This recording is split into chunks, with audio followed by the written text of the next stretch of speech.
hasta... Ok, pero de todas maneras... Pero es chiquito, no es... Sí. No hay ningún problema. El hecho es que habíamos visto esas dos diferencias y lo que sí vemos es que la obra está perfecta, ¿verdad? Es un mundo al servicio del hombre, tanto de la compañera, dota al hombre de capacidad de elegirlo libremente o de romper esta perfección con la elección del pecado. Ese es básicamente el otro Génesis, que es el que yo no recuerdo. Yo sí recuerdo que habíamos visto el Génesis 1, no recuerdo que hubiéramos visto Génesis 2, 4b al 3:24. Pero aquí va, aquí regresa nuevamente a Génesis 1 como... Ajá, eso es lo que yo iba a decir, porque empieza con Génesis 2 y después a Génesis 1. Es que luego aquí... pero esto sí lo vimos. Esto no habíamos visto de Santo Esto sí Tomás. lo vimos. Ok, entonces luego vemos esto de la culmen de la creación hecha a su imagen y semejanza. Pone... Y porque ahí fue donde mandaste, por eso mandaste la agonía y el éxtasis. Cuando estaba... Exacto. Por hablar de Miguel Ángel. Me acordé, eso fue lo que les dije anteriormente. Esto sí recordaba que lo había visto porque recordé es más bien, Gailey dijo que era de desodorante. Y yo me recordaba, no me gusta ese anuncio, pero bueno, pero esto ya no lo recordaba, ¿verdad? Esto no recordé que lo habíamos visto, pero igual, dicen ustedes que ya está cerca del 98. Y cuando vio Dios que estaba bien, descansó. Ese dato lo habíamos visto, que era más que todo en la estructura de la semana para reforzar o fundamentar el descanso del sábado, ¿verdad? Dice, dato que reviste de significado la entrada a la temporalidad del mundo material. Pauta sagrada al devenir del hombre, las jornadas laborales y los días de descanso tienen un significado. Los días festivos para alegrar el corazón con la celebración de la obra de Dios. Bueno, básicamente el sábado tiene ese sentido, ¿verdad? De alabar a Dios por todas las obras que se han hecho, pues consagrarle ese día. Y dice que la mitología da paso a la revelación. En un principio, o sea, en el acto solo de Dios, solo estaba Él, pero la mitología tiene luchas de las divinidades. Los ídolos, bueno, y esto que ya lo vimos, vamos por aquí, el hombre delante del... Vamos, ahora nos toca aquí. Y el camino de la confianza. Entonces está la cita de Isaías 44, del 24 al 18, Isaías 51.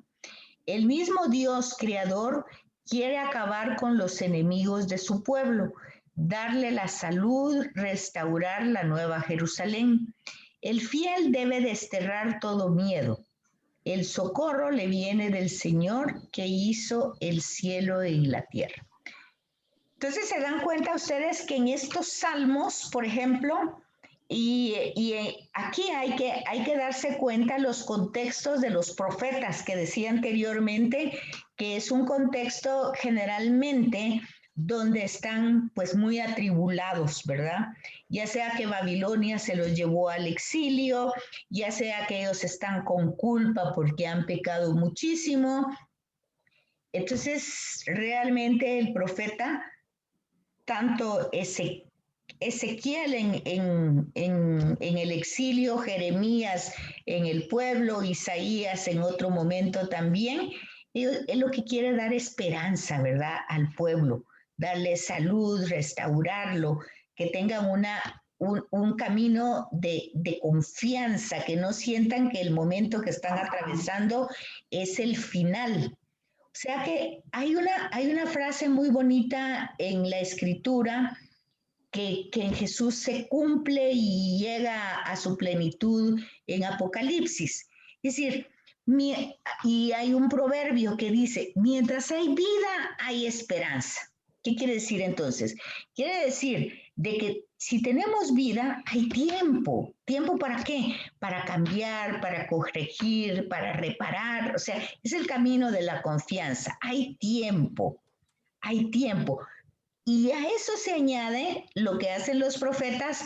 No todo está perdido, no todo está destruido. Mientras hay tiempo, tenemos un camino por delante que podemos ir reparando, reconstruyendo, restaurando con confianza, con ánimo, para hacer las cosas mejor. O sea, no todo está dicho. Al día de hoy, no todo se ha llegado a su fin. Esa es la confianza, esa es la esperanza. El amanecer nuevamente es un día nuevo para empezar nuevamente. Si ayer no lo hice tan bien, pues con la ayuda de Dios y la confianza, este día haré las cosas mejor, me esforzaré. Bueno, ¿qué pasó? No, ¿verdad? Vuelve a salir aquí esto. Entonces, en el Antiguo Testamento tenemos al Dios creador y en el Nuevo Testamento Pablo lo va a ir utilizando como la nueva humanidad. Dios crea el mundo con su palabra. Y luego vemos a Jesús, que es la palabra de Dios, queriendo una nueva humanidad, liberando para que nazca una nueva humanidad, para que haya una nueva humanidad. Llama al mundo de la nada a su existencia. Igual pasa con Jesús, el diálogo de Nicodemo, ¿verdad? Hay que nacer de nuevo. Otra vez la creación, hay que recrear, ¿verdad? Continúa su obra en las criaturas. En él vivimos, nos movemos y existimos. ¿Qué quiere decir? Es en el Antiguo Testamento es amar a Dios con todo el alma, con toda la mente, con todo el corazón, con todo el ser. O sea, en él vivimos. Lo que dijimos anteriormente, ¿por qué fuimos creados? ¿Por qué creó Dios al hombre? Para que lo conozca, lo ame, lo sirva en esta vida y gozar de él en la futura. Entonces, ¿por qué? Porque Él es nuestro creador, Él es nuestro salvador, Él es nuestro santificador. Entonces ahí lo tenemos. En Él vivimos, nos movemos y existimos. Eso está en la liturgia eucarística. Él creó el mundo en la antigüedad y todo está encerrado en Él. Luego, aquí no está esa cita, ¿verdad? Pero todos estos textos de la creación tienen que ver con el amor. Y luego Pablo va a decir en un momento, ¿qué nos puede separar de ese amor que ha hecho todo esto? Toda criatura es buena. Todo lo que Dios ha hecho es bueno y es puro. Eso lo tenemos en Hechos de los Apóstoles también, cuando Pedro es consciente que los alimentos son buenos, todo es creación de Dios, todo es bueno, todo es puro. No podemos estar pues quitando cosas como que esto es malo, como que esto es bueno. Pero esa es parte del discernimiento, ¿verdad? Ahora, ¿qué herencia se va teniendo en esta nueva humanidad del Dios creador? ¿Qué es lo que heredamos del Antiguo Testamento o del judaísmo con esta nueva realidad de Cristo? Bueno, en primer lugar, las leyes del orden natural deben ser respetadas por el hombre. Entonces, ¿qué es eso? Pues eso es que lo que dijimos también anteriormente, los límites. O sea, el orden natural es todo lo que nosotros sabemos que nos limita. Pues está muy bien que comamos y que tengamos apetito y eso es maravilloso y es un don, es un regalo, es parte de que estás luz. Pero cuando ya nos excedemos el límite, pues ya. Entonces no se respeta esa ley de orden natural. Bueno, aquí entra con otros temas más fuertes, ¿verdad? Como el hecho del divorcio, ¿verdad? Que en el Antiguo Testamento ellos tenían la carta de repudio, ¿verdad? Pero que Jesús lo actualiza de otra manera, diciendo que lo que Dios ha creado desde el principio, pues se tiene que respetar como parte de la ley natural.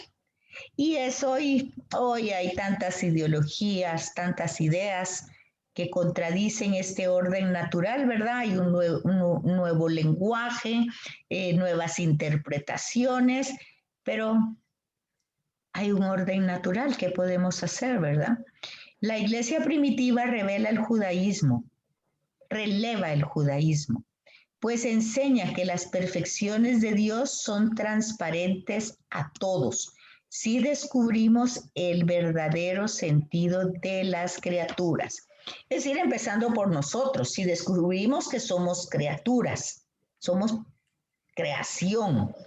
Ya decíamos, el Salmo dice, lo hiciste un poco más que la hierba del campo. ¿Qué es el hombre? Pues es una criatura, igual, ¿verdad? Por méritos de Jesús, hijos. Y si hijos, dice herederos, pero por méritos de Jesús. Y nosotros somos criaturas.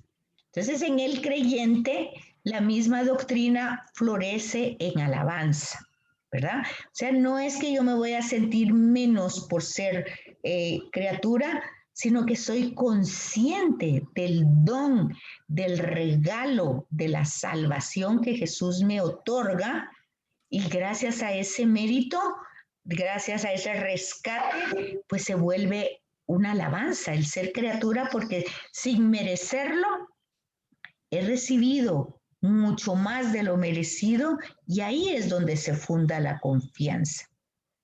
En ese hecho maravilloso de que sin mérito alguno Dios me ha dado la vida y me ha dado tantos dones a lo largo de la vida, y entonces todo eso pues suscita la alabanza, alabar a Dios. Por eso dice, otras personas dicen, ¿cómo puedo alabar a Dios en un momento de sufrimiento? Bueno, porque cuando nos enfocamos en el dolor, lo perdemos de vista, porque nos quedamos concentrados solo en ese momento de lo que estamos viviendo y perdemos de vista todo lo grande que ha hecho Él en la vida, todo. Entonces, ese es interesante ver que cuando nos enfocamos en el dolor, cuando nos concentramos en el sufrimiento que estamos viviendo, lo perdemos de vista. Entonces, Jesucristo y la creación, el Dios creador se revela ahora como Padre, es el mismo, no es diferente. O sea, no es cierto que el Dios del Antiguo Testamento es diferente del Nuevo Testamento, no es diferente, es el mismo ser amoroso que ha dado todo para el hombre, ¿verdad?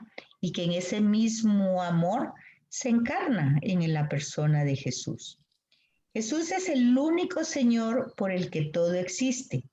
Eso lo dice Corintios, pero también lo dice el Evangelio de Juan, que desde el principio existía la palabra y que la palabra estaba en Dios, que la palabra era Dios y que por Él fueron creadas todas las cosas. Entonces, desde el principio están esas obras, es el mismo, ¿verdad?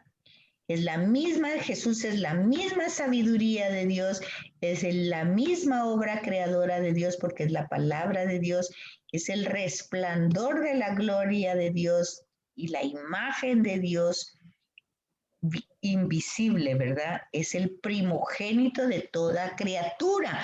Pero fíjense ustedes aquí, fíjense aquí. Aquí hay una cosa que hay que matizar, ¿verdad? ¿Será de Pablo o será la traducción? Imagen de Dios invisible y primogénito de toda criatura. Primogénito de toda criatura. Pero en el credo nosotros decimos engendrado, no creado. ¿Sí se fijan ustedes en eso? Sí. O sea, Él no es criatura. Engendrado, no creado. Entonces, es imagen del Dios invisible y es primero en todo, ¿verdad? En todo. Pero bueno. Luego, fíjate que esa palabra de engendrado confunde, porque Dios ha existido siempre. Y si engendró, es que hubo un momento inicial. Llega a confundir. Bueno, Pero lo que pasa es que sí hay un momento inicial, que es el momento de la encarnación. O sea que sí hay un proceso. Pero en ese momento de la creación, por eso es la palabra engendrado. No es que fue creado, sino que ese mismo amor, viste, ese es el tema de ayer justamente, el tema de la Trinidad. El tema de la Trinidad y el tema de las procesiones de la Trinidad. O sea, que el Hijo procede del Padre y el amor entre el Padre y el Hijo es el Espíritu. Entonces, todo eso es una comunidad, un diálogo que engendra, porque como Dios es vida, es fuente, es origen, es vitalidad, sus procederes dan vida, sus procesiones, dicen en otra forma, ¿verdad? Entonces vemos, por ejemplo, que Él es uno, digamos, Él es uno, pero que en esa unidad Él mantiene una dinámica de vida, no es uno en soledad, es uno en amor, en unidad, en vitalidad, en dinámica, entonces todo eso. Entonces sí hay un engendrarse, pero hay un engendrarse en cuanto que se encarnó, en ese sentido.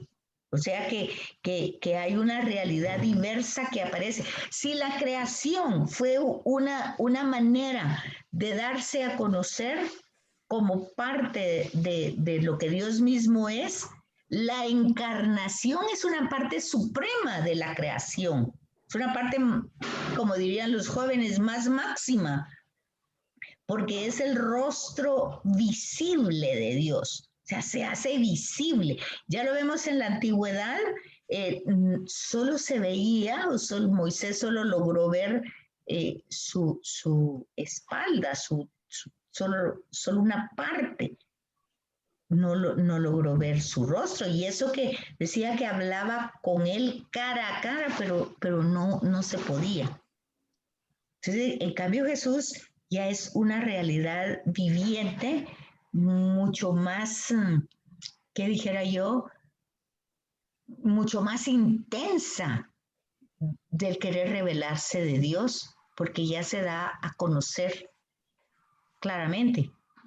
Entonces, esa palabra que sostiene el universo se hizo carne, pero esa palabra que fue con la que se crearon todas las cosas, pues se hace visible en la persona de Jesús.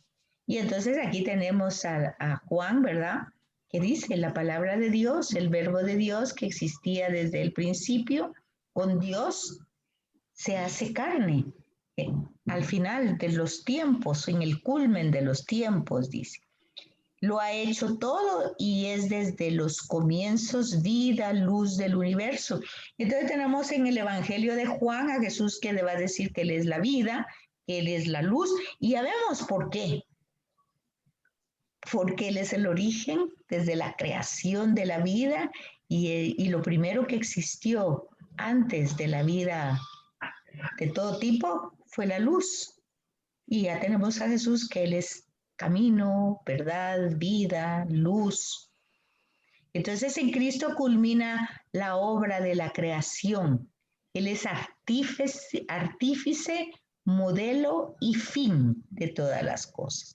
Entonces nosotros tenemos en Hebreos esa frase que se usa mucho y sobre todo en la víspera de la Pascua, o sea, en la noche de la Pascua, del sábado santo, que dice Jesucristo el mismo, ayer, hoy y siempre. Porque es esa obra creadora, ese artífice, ese modelo, es el principio, pero también es el fin. También eso está en el cirio, ¿verdad? Vigilia pascual, ¿te refieres? La vigilia pascual. Sí, la vigilia pascual. ¿Sabes? Jesucristo, el mismo, ayer, hoy y siempre. Jesucristo, alfa y omega, o sea, principio que toda la creación, y omega. Son las dos letras del alfabeto griego, ¿verdad? El alfa, que es la primera, y omega, que es la última. Entonces Jesús es eso, completamente.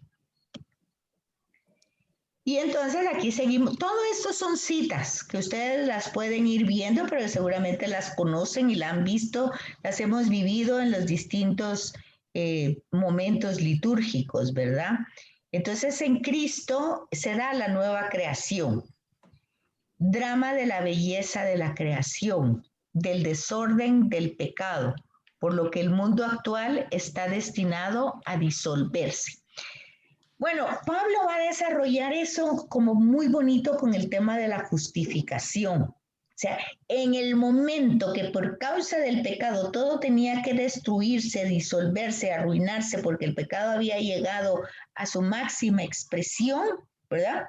En ese momento, que es lo que está anunciando Juan el Bautista, que ya ha llegado todo a su máximo punto y que ya está lista el hacha para cortar el árbol, en ese momento, fíjense bien, es donde se encarna el amor, justificando. Ese es el tema de justificación que tiene Pablo, ¿verdad? Es en el momento del castigo, en lugar de salir castigo, ¿qué es lo que se desparrama? Amor, un amor que justifica. Y es entonces la cita de Isaías, ¿verdad? Por él han sido sanadas todas nuestras llagas. Todo este desorden de pecado, todo. Es como que esa cruz que tienen aquí, como este ejemplo que tienen aquí, dice el video de Monseñor Barron, ¿verdad? Dice, es como que la cruz se hubiera establecido en un engranaje. Y en lugar de seguir toda esa forma destructora del pecado, la cruz se insertara en ese engranaje y parara ese desorden. Y entonces empieza la nueva creación. Monseñor Barron lo explica de esa manera, no sé si lo han visto, ¿verdad? Pero es la nueva creación en Cristo, en el hombre renovado. Bueno, y aquí ya entra la forma sacramental por el bautismo. Nosotros los seres humanos entramos, nos incorporamos, dice, incorpo en el cuerpo de Cristo y se supone somos nueva creación, ¿verdad? Se supone que nosotros esto lo vamos trabajando en nuestra vida, ¿verdad? Nos hace nueva criatura, en Cristo somos nueva criatura, el ser antiguo da paso al nuevo ser. O sea, porque ese engranaje no es que se dio solo en la historia. Se supone que cuando nosotros vamos en la Eucaristía, este acontecimiento pasa en cada Eucaristía. Entonces yo lo renovo. Y si voy todos los días, pues todos los días estoy actualizando ese contrato, esa nueva alianza para ser nueva criatura. No es solo un tema religioso piadoso. Es un tema muy serio, porque es como que yo fuera el abogado y firmara otra vez, como cuando le dan a uno una liberación, digamos que uno tiene que estar encarcelado, pero le dan la autorización para estar libre, pero tiene que ir a firmar todos los días. Si voy a misa todos los días, o si voy cada 8, cada domingo yo firmo esta nueva alianza, este nuevo pacto. Yo lo recibo y sí digo yo, quiero ser libre y yo actualizo ese pacto, actualizo esa alianza, porque ese ser antiguo que yo era, doy paso y eso lo renuevo cada día en la Eucaristía. Eso no es un tema que pasó hace 2000 años y que ya se quedó, por eso la palabra memorial es justamente en términos jurídicos. Un memorial es algo que se actualiza y se hace presente en cada instante. Es el memorial de la nueva alianza. Entonces, es el designio de Dios, es reducir todas las cosas a una sola, que es Cristo. Él es la cabeza, ¿verdad? Y nosotros formamos su cuerpo, va a decir Pablo, ¿verdad? Entonces, en ese cuerpo, aunque yo sea la uña del dedo chiquito, pero yo tengo mi función, tengo mi designio, tengo mi plan de salvación que ayuda a todo el cuerpo que se forma, ¿verdad? Por lo tanto, no puedo vivir desinteresada o sin ningún tipo de problemas porque al cuerpo de más le falte o haga, o eso es problema de ellos. No puede ser. En el cuerpo todo está implicado, todo está implicado. Una uña encarnada le duele a usted hasta el cerebro porque no puede estar tranquilo. Entonces, todo está implicado en el cuerpo. Cuando dice la gente colapsó, el organismo colapsó, es que todo entró en problemas a tal punto que ya no se pudo salvar. Eso es lo que pasa. Y eso pasa en Cristo y eso pasa en la iglesia porque Él es la cabeza y todos somos su cuerpo. Entonces, la creación y la redención se tocan. ¿Qué quiere decir eso? Que es una misma acción, todo es una misma obra que se va desarrollando en un gran proceso. Todos somos hechuras de Dios, pero ya luego, con la nueva humanidad, todos hemos sido recreados en Cristo. Todos, pero esto no es mágico, no es una cosa así que suceda solo porque yo diga, sí, yo creo, no, eso es todo un esfuerzo humano, es toda una implicación humana, un único Dios, un único mediador, Cristo, por quien son todas las cosas. Entonces, es muy interesante ver que el tema central, creer en Cristo, trae muchas implicaciones humanas, diarias. O sea, fíjense, en este punto, si todos formamos parte de ese cuerpo, yo no puedo lastimar, no puedo mutilar, no puedo herir ni hacer nada con otro miembro del cuerpo. No se puede. Es como hacérmelo a mí mismo. O sea, aquí se ve usted el compromiso que hay en las relaciones humanas cuando se pone esta metáfora del cuerpo. No se puede ni siquiera hacer juicios, mucho menos condenas, ni críticas. Es contra mí que lo estoy haciendo porque formo parte de ese cuerpo. Y cuando el otro elemento, o sea, otro elemento, ya sea interno o externo. Cuando digo interno es que forme parte del mismo cuerpo, o externo, que no forme parte porque no tiene esa creencia, me agrede, yo no puedo defenderme con la misma violencia que soy atacada, no puedo hacerlo, por la conciencia de a qué cuerpo pertenezco y cuál es el principio fundamental de esto, ¿verdad? O sea, todo va involucrado en lo mismo. Aquí no hay Antiguo Testamento ni Nuevo Testamento. Aquí es todo que va progresivamente desde el origen de la creación, entendiendo todo el proceso de amor de parte de Dios hacia nosotros, que lo lleva a encarnarse para ser una nueva criatura, una nueva recreación, aprovechar esa amnistía de la justificación, aprovecharla al 100, al máximo, y luego ir trabajando en ese proceso cada uno con nosotros mismos, como lo que hace el mismo organismo, que es como sanarse él mismo en su propio proceso. Entonces, ¿por qué? Porque Jesús es el destino de la creación, es el origen y es el destino, y en él está recapitulado todo el cosmos, todo el universo. Eso es lo que se desarrolla en la iglesia. Es el elemento fundamental que entra en el designio de la creación. Eso es muy bonito, fíjense, entender eso es muy, muy, muy interesante. No sé cómo van ahí, ya vamos por las 111. Tenemos 10 minutos, no sé si tienen dudas. Entonces vemos que hay una convergencia, una relación absoluta desde la creación primera hasta la nueva, hasta nosotros, hasta el final. de la primera creación hasta el último instante, ¿verdad? Desde el nuevo Adán, que es Jesús, y toda esta nueva creación que sigue desarrollándose. Él como cabeza de toda la humanidad, que ya es una humanidad rescatada. El problema es que no todo el mundo es consciente de eso, ¿verdad? Y es a Jesús que se le ha dado todo poder sobre todo. Entonces, sigue con esto de la primera creación. Ya una vez habíamos hablado de la carta a los hebreos, que no es carta, ¿verdad? Es un libro que ha puesto Jesús todo en sus manos.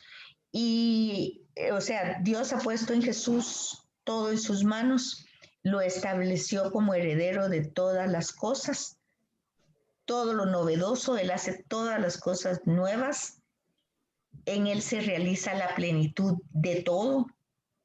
O sea, el centrar en la persona de Jesús todas nuestras esperanzas, toda nuestra confianza, toda nuestra vida, todo nuestro futuro, todas nuestras empresas, es mucho más, o sea, no, porque como digo, no es mágico, sino que esto se llega a un proceso de nuestra humanidad. Es la redención de todo el cuerpo. Fíjense que cuando nosotros decimos tantas veces misericordia, que el Señor tenga misericordia de nosotros, que el Señor se apiade de nosotros, eso está en el Antiguo Testamento.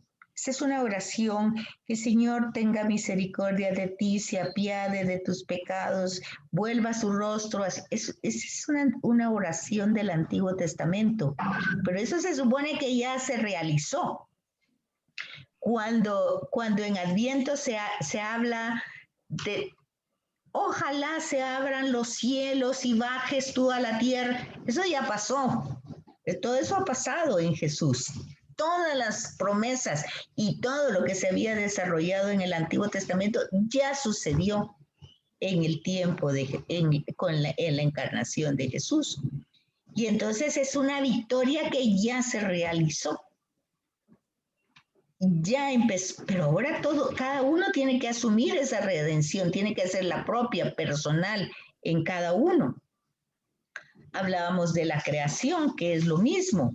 Pues si nosotros la tenemos sometida también a la creación, entonces dice, pero nosotros, de acuerdo con las promesas del Señor, esperamos un cielo nuevo y una tierra nueva donde habitará la justicia. Pero esa espera no es así de brazos cruzados.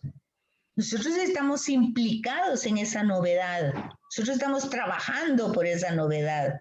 Nosotros estamos desarrollando cada día esa novedad. Y eso no es solo piadosamente. Nosotros estamos trabajando con nuestra propia humanidad, combatiendo todo lo que no permite que se desarrolle esa nueva creación. Porque es lo que dice Jesús. No puede ponerse un vino nuevo en un odre viejo.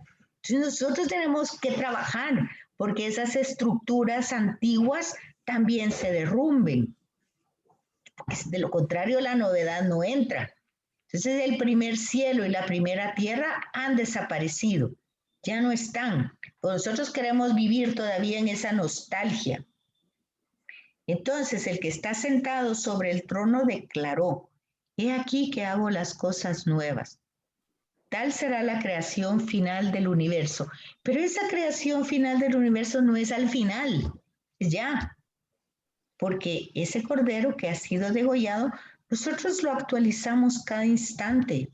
En la Eucaristía decimos, este es el Cordero de Dios que quita el pecado del mundo. Eso no es solo ritualidad. Eso tenemos que vivirlo, tenemos que comprenderlo, tenemos que encarnarlo. Esto que estamos viendo en toda esta parte es todo el Apocalipsis y los Evangelios, comprendiéndolos. Y lo tienen desarrollados aquí en el Catecismo de la Iglesia, en toda esa evaluación. Así es que todo eso que vimos hoy se vive en la Eucaristía diariamente. Ese es el libro de Scott Hahn de la Cena del Cordero. Ahí está explicado magistralmente este capítulo 2, esa sesión 2 que acabamos de ver. Si tienen el texto, si no, yo se los paso también. Yo lo tengo por ahí. Creo que sí lo tengo, a menos que lo haya yo prestado. Pero eso es solo para ilustrar un poco toda esta sesión 2, que es el tema de la nueva creación, pero cómo nosotros la actualizamos a través de la liturgia eucarística. Es todo esto. No, sí, Lástima que es tan rápida la celebración de la Eucaristía. A mí no me da tiempo. Estoy pensando en una cosa y ya van en otra. O sea, no me da la cabeza para apreciar, para alabar y para vivirlo con intensidad. No, mi cabeza no da para tanto. Bueno, no es solo tu cabeza. A veces tristemente hay otras circunstancias más que no permiten que sea así. Pero entre más conciencia tengamos de que es así, más la vamos a vivir, tal vez no en el proceso mental, pero sí sabiendo cada momento, haciendo tuyo cada momento desde tu interior, posiblemente lo vas a saborear mucho mejor. No sé si tenemos 3 minutitos, no sé si tienen dudas, preguntas. En el número 117 viene una autoevaluación. En la 117 viene una autoevaluación. Si la quieres regresar. Sí, ahí está ya. ¿La tenemos que hacer ya? Sí, esa ya, cada sesión tuvo su autoevaluación, esto es el mismo que el cartapacio que ustedes tienen. Ah, correcto. Ok. Tienen su propia evaluación y que es la que al final de cuentas les sirven de nota, ¿se acuerdan? Correcto. Sí. En la página 25 la cuenta. Sí, yo sé que aquí viene, sí. Gracias. Bueno, pues entonces les agradezco mucho su asistencia. No, gracias a usted, Betsaida. Gracias. Y nos vemos entonces. Muy bien, gracias. Hoy en 8. Gracias por todo, Betsaida. Sí, ¿verdad que muy bien, gracias. nos Que enriquece tengas mucho todo muy lo buena que nos semana. Lo que sabemos, nos lo expliques. Gracias. Igual adiós, chicas. Pórtense bien. Igual ¿Cuándo regresa Pini? Igual, Susi. La primera semana ahorita de junio, en esta semana. Bueno, pues hay mucho que leer. Susi o Analú, ahí me cuentan si la semana que van a tener de descanso ahorita en junio, que me habías dicho, Susi. Por lo general, la última de junio y la primera de julio, pero no conozco los cambios que hace Verónica ni lo que ha decidido. Ok, ahí me cuentan cuando sepan. Bueno, eso tú averígualo, Ana Lucía, por favor, ¿sí? Bueno, está bien. Sí. Aquí. Gracias, feliz. Bueno, gracias. Buena semana, muchas bendiciones. Feliz semana. Saludes, feliz semana. Gusto saludarla, señora. Adiós, Hilda. Gracias, igual. Adiós, chicas, como que señoras. Adiós, chicas. Mis niñas. Lindas, preciosas, hijas de Dios. Que tengan una linda semana. Adiós. Maravillas creaciones, maravillosas creaciones. Bueno, chaucito, bye bye. Chao. Feliz tarde, nos vemos. Gracias por todo, Betsaida. A la orden. A ustedes, gracias. Chao.